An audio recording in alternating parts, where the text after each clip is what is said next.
আয়াতে কথা বলা হয়েছে, যেখানে কাফিরদের দেখবে তাদের মেরে ফেলবে, কিন্তু এটা প্রসঙ্গ ছাড়া উদ্ধৃতি। প্রসঙ্গ জানতে আপনাকে সূরা তাওবার 1 নম্বর আয়াত থেকে পড়ে আসতে হবে। প্রসঙ্গটা পড়লে আপনি পটভূমি জানতে পারবেন যে আয়াতটা কেন নাজিল হয়েছিল। এভাবে জানতে পারবেন যে সে সময় একটা শান্তি চুক্তি হয়েছিল মুসলিমদের সাথে মক্কা শহরের মুশরিকদের। এর কিছুদিন পরে মক্কার মুশরিকরা এই শান্তি চুক্তির শর্তগুলো ভঙ্গ করল। যখন মক্কার মুশরিকরা এই শান্তি চুক্তির শর্তগুলো ভঙ্গ করল, আল্লাহ সুবহানাহু ওয়া তাআলা তখন পবিত্র কোরআনে সূরা তাওবার 2 নম্বর আয়াতের মাধ্যমে জানালেন যে তিনি সেখানে 4 মাসের সময় দিলেন। নিষ্পত্তি না হলে তখন যুদ্ধের ঘোষণা দেওয়া হবে। আর সূরা তাওবার 5 নম্বর আয়াতে বলা হয়েছে যে সেই নিষিদ্ধ 4 মাসের পরে মুসলিমদের বলা হচ্ছে তোমরা যুদ্ধ করো, হত্যা করো পৌত্তলিকদের, অর্থাৎ তোমাদের শত্রুদের। যেখানে তাদের পাবে তাদের বিরুদ্ধে যুদ্ধের সর্বাত্মক প্রস্তুতি নিয়ে তৈরি থাকো। তাহলে প্রসঙ্গ পড়লে জানতে পারি এই আয়াতটা নাজিল হয়েছিল যুদ্ধের সময়। যে যুদ্ধের ময়দানে শান্তি চুক্তির শর্ত ভেঙে শত্রুরা যখন যুদ্ধ করতে আসে তখন ভয় পেও না, যুদ্ধ করো, আর তাদের দেখলে হত্যা করো। দেখবেন যে কোনো আর্মি জেনারেল যুদ্ধের ময়দানে সৈন্যদের মনোবল বাড়ানোর জন্য সবাইকে যুদ্ধ করতেই বলবেন।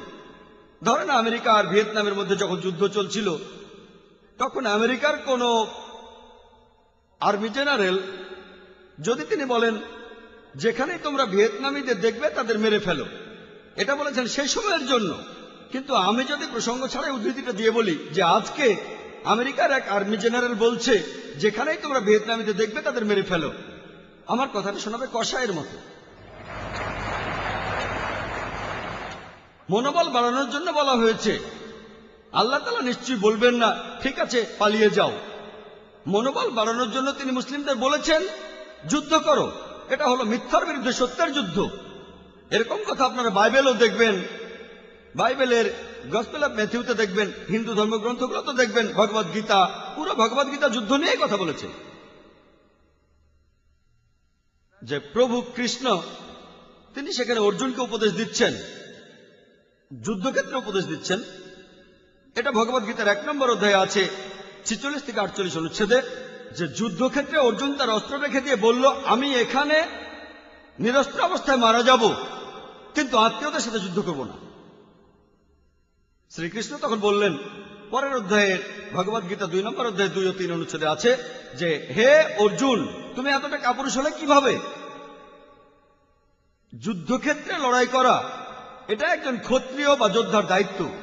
এখানে যুদ্ধ করলে তাহলে তুমি মৃত্যুর পরে স্বর্গে যেতে পারবে। এরকম আরো কথা আমার ভিডিও ক্যাসেটে দেখবেন, টেররিজম এন্ড জিহাদ, সেখানে আমি বিস্তারিত বলেছি। কিন্তু কোরআন এমন কথা বললে অমুসলিমদের তখন সমস্যা হয়। যদি আমি এখানে বলি ভগবদ গীতা বলছে আত্মীয়দের মেরে ফেলো, এটা শয়তানি হয়ে যাবে। তবে ভগবদ গীতা এটা বলেছে। যদি বলি যে ভগবদ গীতা বলছে আত্মীয়দের মেরে ফেলো, এটা শয়তানি হয়ে যাবে। প্রসঙ্গ পড়লে দেখবেন বলা হচ্ছে যদি অসত্যের বিরুদ্ধে যুদ্ধ করতে হয়, যদি অন্যায়ের বিরুদ্ধে যুদ্ধ করতে চাও, সত্যের পক্ষে দাঁড়াও, এমনকি তোমার আত্মীয়দের বিরুদ্ধে হলেও যুদ্ধ করো। আর ভগবদ গীতার এই কথার সাথে আমরা সবাই একমত। কোরআনও একই কথা বলছে। সেজন্য অমুসলিমরা যাতে ইসলাম ধর্মকে বুঝতে পারে, আমার মত অনুযায়ী এর চাবিকাঠিটা হলো যেটা পবিত্র কোরআনে দিয়েছেন আল্লাহ সুবহানাহু ওয়া তাআলা। সূরা ইমরানের 64 নম্বর আয়াতে উল্লেখ করা হয়েছে তাআলা ইলা কালিমাতিন সাওয়াইন বাইনানা ওয়া বাইনাকুম, এসো সেই কথা যাহা আমাদের এবং তোমাদের মধ্যে এক। ইসলাম ও কোরআনকে অমুসলিমদের সামনে তুলে ধরতে যেটা বলবেন সেটা হলো যে তাআলা ইলা কালিমাতিন সাওয়াইন বাইনানা ওয়া বাইনাকুম, এসো সেই কথা যাহা আমাদের ও তোমাদের মধ্যে এক। প্রথম সাদৃশ্য কি?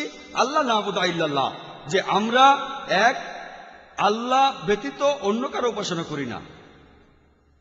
আর অরুণ সুরি সূরা তাওবার 5 নম্বর আয়াতের উদ্ধৃতি দেওয়ার পরে লাভ দিয়ে চলে গেলেন 7 নম্বর আয়াতে।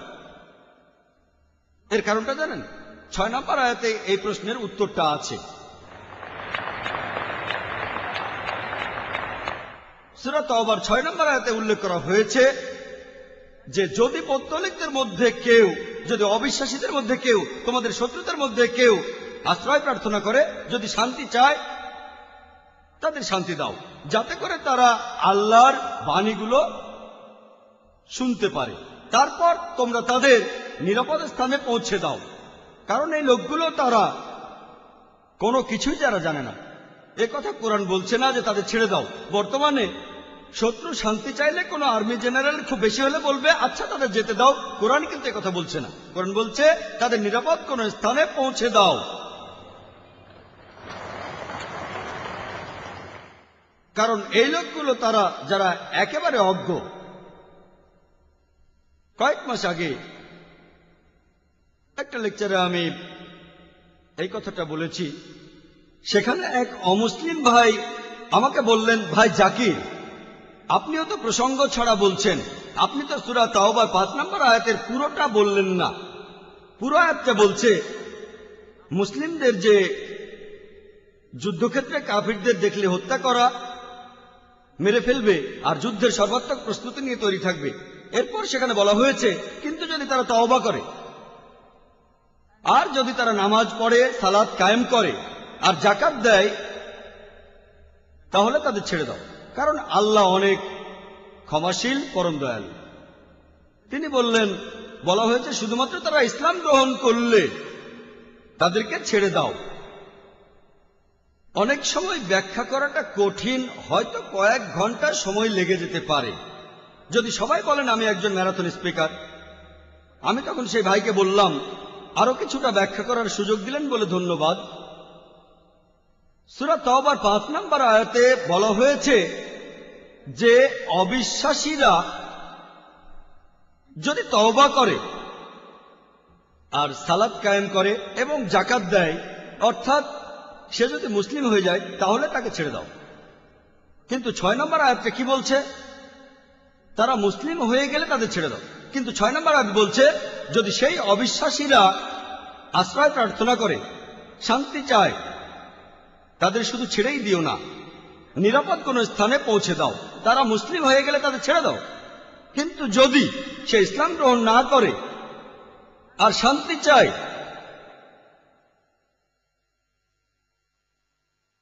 তাকে শুধু ছেড়েই দিও না, নিরাপদ কোন স্থানে পৌঁছে দাও, কারণ হতে পারে সেই অমুসলিম হয়তো বিপদে পড়তে পারে।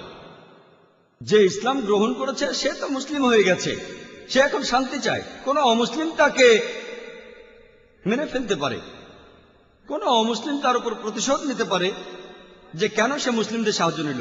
তাই আল্লাহ পবিত্র কোরআনে বলেছেন শুধু ছেড়ে দিও না, তাদের নিরাপদ কোন স্থানে পৌঁছে দাও। এজন্যই সমালোচকরা যেমন অরুণ সুরি নিজেদের মতো করে প্রসঙ্গ ছাড়া বলে, এরকম আরো কয়েকশো উদাহরণ দিতে পারবো। ইন্টারনেটে দেখবেন এটা খুব কমন। অনেক অমুসলিম কোরআনের বিরুদ্ধে কথা বলছে ইন্টারনেটে। এই কাজগুলো ইন্টারনেটে করা অনেক সহজ, তাই অনেক বেশি বই লেখা হচ্ছে। খুব সহজ ইন্টারনেট, এখানে ভালো খারাপ সবই আছে। প্রথমে যখন শুরু হয়েছিল ইসলামের পক্ষের চেয়ে বিপক্ষের ওয়েবসাইটই বেশি ছিল। এখন মুসলিমরা উত্তর দিচ্ছে, এখন ইসলামের পক্ষেও সাইট আছে। তবে কোরআনের বিরুদ্ধে বিভিন্ন অভিযোগগুলো জানতে আপনাকে অনেক বিশেষজ্ঞ হতে হবে না, আর উত্তর দেওয়াটাও কঠিন। একটা উত্তর দিলে আরো প্রশ্ন আসতে থাকে, সেজন্য আমরা উন্মুক্ত প্রশ্নোত্তরের আয়োজন করেছি। তাহলে দ্বিতীয় কৌশলটা হচ্ছে তারা প্রসঙ্গ ছাড়াই কোরআন ও ইসলামিক বিভিন্ন গ্রন্থের উদ্ধৃতি দেয়।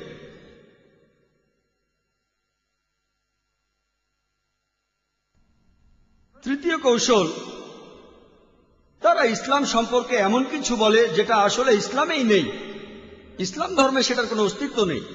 যেমন ধরেন, অনেক সমালোচক বলেন যে ইসলাম হচ্ছে একটা অবৈজ্ঞানিক ধর্ম।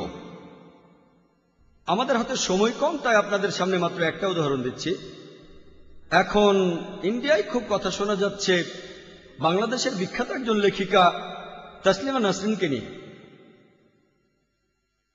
তিনি বলেছেন যে কোরআনে নাকি বলা হয়েছে যে সূর্য পৃথিবীর চারপাশে প্রদক্ষিণ করে, আর এরকম কাল্পনিক বইয়ে বিশ্বাস করলে মুসলিমরা কিভাবে সামনের দিকে এগোবে।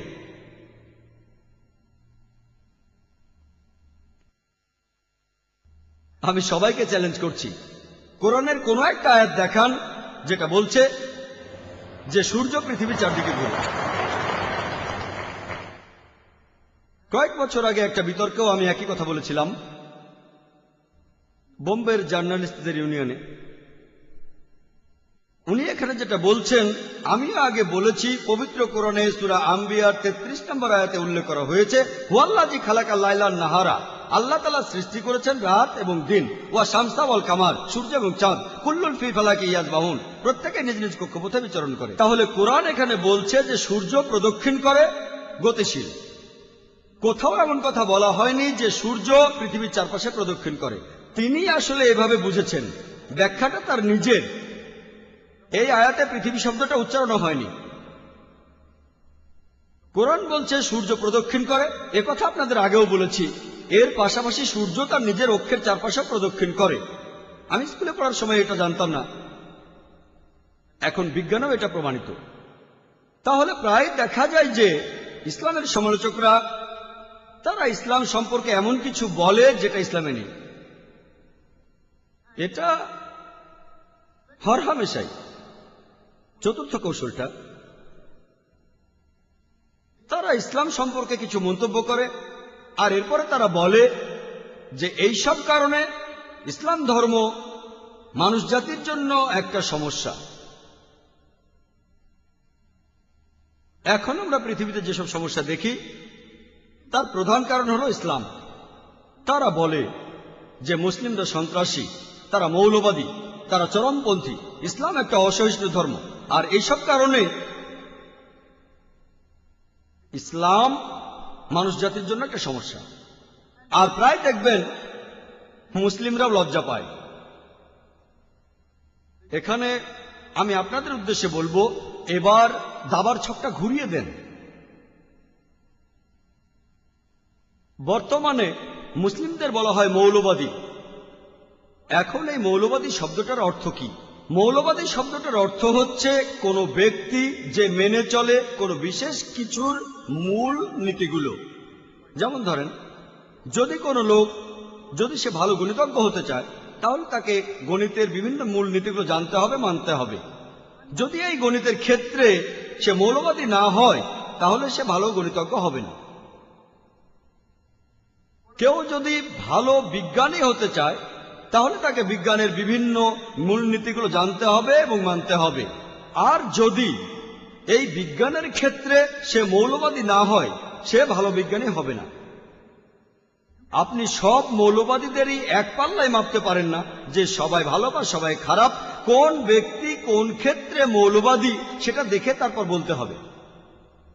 যেমন ধরেন, একজন লোক হলো মৌলবাদী চোর, যার পেশা হচ্ছে চুরি করা। সে সমাজের জন্য খারাপ, সে সমাজের জন্য ক্ষতিকর।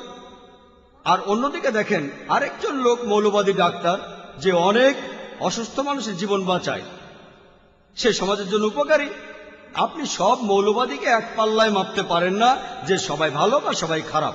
একজন লোক কোন ক্ষেত্রে মৌলবাদী সেটা দেখে তারপর আমরা বলবো যে সে ভালো নাকি খারাপ। এখন আমি এখানে আমার কথা বলি। আমি একজন মৌলবাদী মুসলিম, আর মৌলবাদী মুসলিম হয়ে আমি গর্ববোধ করি।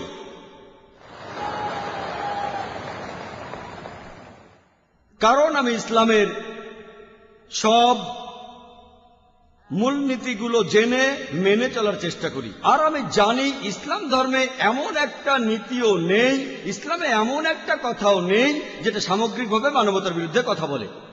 ইসলামে এমন কিছু দিক থাকতে পারে যেগুলো দেখে অমুসলিমরা ভাবতে পারে এটা তো মানবতার বিরুদ্ধে।